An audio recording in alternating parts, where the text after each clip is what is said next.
नमस्कार, क्या आप देख रहे हैं केडी न्यूज। केडी न्यूज में आपका स्वागत है। बीते 9 सालों में देश ने हर क्षेत्र में अभूतपूर्व विकास देखा है। प्रधानमंत्री मोदी के 9 साल सेवा, सुशासन और गरीब कल्याण को समर्पित रहे हैं। देश में आजादी के बाद पहली बार गरीब कल्याण व गरीबों की सेवा की बात हुई है। मोदी सरकार के 9 साल बेमिसाल रहे हैं।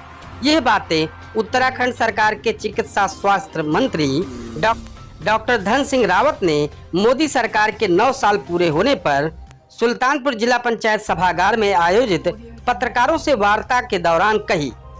भाजपा जिला अध्यक्ष डॉक्टर आर.ए. वर्मा की अध्यक्षता में एवं पार्टी प्रवक्ता विजय सिंह रघुवंशी के संयोजन में आयोजित प्रेस कॉन्फ्रेंस को संबोधित करते हुए कैबिनेट मंत्री डॉक्टर धन सिंह रावत ने कहा कि बीते 9 सालों में देश ने हर क्षेत्र में अभूतपूर्व विकास देखा है।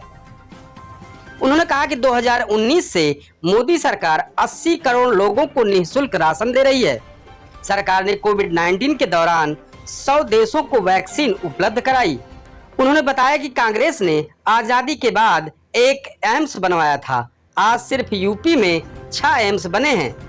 आज पूरे देश में हर जिले में मेडिकल कॉलेज बन रहा है। यूपी में 40 मेडिकल कॉलेज बनकर तैयार हो गया है। पहले 40,000 युवा MBBS करते थे, आज 1 लाख से अधिक युवा MBBS कर रहे हैं। सरकार ने 50 करोड़ लोगों को आयुष्मान स्मार्ट कार्ड योजना से लाभान्वित किया है। कैबिनेट मंत्री डॉक्टर धन सिंह रावत ने कहा कि आज अयोध्या, काशी विश्वनाथ, उज्जैन जैसे कई मंदिरों का निर्माण और पुनरुद्धार किया जा रहा है। ये भारत की सांस्कृतिक एवं आध्यात्मिक धरोहर पर पीएम के अभूतपूर्व प्रयास को दिखाता है। उन्होंने जल जीवन मिशन पर चर्चा करते हुए कहा कि आज 15 करोड़ से अधिक घरों में पानी दिया गया है। घर घर शौचालय पहली बार बना है। आगे बताया कि मोदी सरकार ने पहली बार राष्ट्रीय पिछड़ा आयोग को संवैधानिक दर्जा देकर न्याय किया। प्रधानमंत्री ने 3 करोड़ परिवारों को पीएम आवास दिया। 2025 तक देश का हर नागरिक के पास आवास होगा। आज भारत की अर्थव्यवस्था दुनिया में टॉप 5 पर शामिल है। कैबिनेट मंत्री ने कहा कि 2014 के बाद प्रधानमंत्री ने विकासवाद को मुख्य धारा में लाया। इन 9 वर्षों की विकास यात्रा में देश का कोई भी व्यक्ति, कोई वर्ग, कोई भूभाग विकास से अछूता नहीं है। उन्होंने सुल्तानपुर लोकसभा की चर्चा करते हुए कहा कि सुल्तानपुर में पूर्वांचल एक्सप्रेसवे का निर्माण हुआ है। सीताकुंड और धोपाप घाट का सुंदरीकरण कर पर्यटन के रूप में विकसित किया जा रहा है। उन्होंने बताया कि आज से महासंपर्क योजना की शुरुआत हो रही है।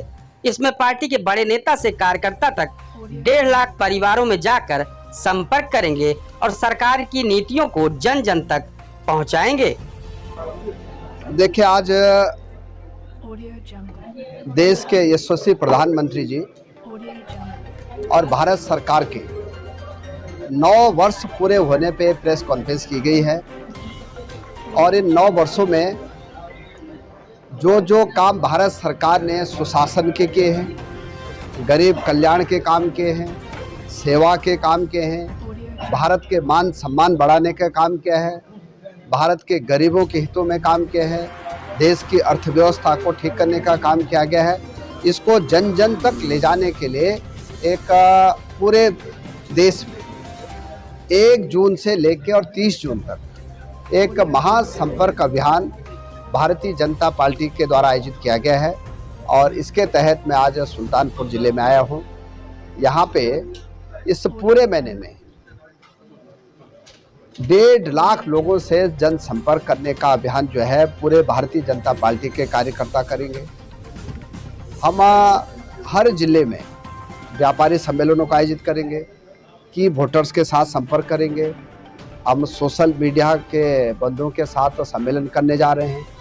योग दिवस का कार्यक्रम हर जिले में आयोजित किया जाएगा और भारत के यशस्वी प्रधानमंत्री जी और हमारे उत्तर प्रदेश के यशस्वी मुख्यमंत्री जी ने जो काम किए हैं उनको जन जन तक पहुंचाने का काम जो है इस 1 महीने में किया जाएगा। इसमें हमारे सभी माननीय सांसद हैं, माननीय विधायक लोग हैं, हमारे मंत्री लोग हैं, पार्टी के सभी कार्यकर्ता इस अभियान को घर घर तक पहुंचाने का काम करें। भोपाल को पर्यटन स्थल के रूप में विकसित करने की बड़ी सोच क्या है? देखिए, हमारे यहाँ के उत्तर प्रदेश के यशस्वी मुख्यमंत्री जी के द्वारा सुल्तानपुर जिले में एक बड़ा हॉस्पिटल बनाया गया है। दूसरा, इस जिले को पर्यटन की दृष्टि से आगे बढ़ाने का काम किया जा रहा है। तो उसके लिए भी उसकी डीपीआर बनके तैयार हो गई है। उसका जो है जल्दी उसके लिए पूरी डीपीआर बना के जो है यहाँ का पैसा मुक्त किया जाएगा और सुल्तानपुर जिले को पूरे उत्तर प्रदेश और भारत के नक्शे में, पर्यटन के नक्शे में लाएंगे। आज मुजफ्फरनगर में खाप चौधरी और किसानों ने मीटिंग की। सांसद ब्रजभूषण शरण के मामले में पहलवानों को समर्थन करने की बात करें, क्या कहना चाहिए? देखिए भैया, वो भी किसान उसमें स्वतंत्र हैं, वो अपनी जो है पंचायत करते रहते हैं। और मैं ये कह सकता हूँ कि खेलो इंडिया में जितना काम इन 9 वर्षों में हुआ है खिलाड़ियों के उत्थान के लिए और खिलाड़ियों के प्रोत्साहन के लिए, इतना काम मुझे नहीं लगता है कि किसी सरकार ने किया होगा। और मोदी जी की सरकार में अपने चाहे कॉलेज हों, चाहे विश्वविद्यालय हों, चाहे डिग्री कॉलेज हों, चाहे यूनिवर्सिटियां हों, सब जगह बच्चों को खेलने के लिए, प्रोत्साहन के लिए अलग से व्यवस्था भी की गई है। और आज आपने देखा होगा कि पूरे विश्व में पहले हमारे खिलाड़ी बहुत कम पदक लाते थे। जब से मोदी जी ने खेलो इंडिया का एक अभियान चलाया है, अब हमारे यहाँ पदक लेने वाले खिलाड़ियों की संख्या भी बढ़ चुकी है।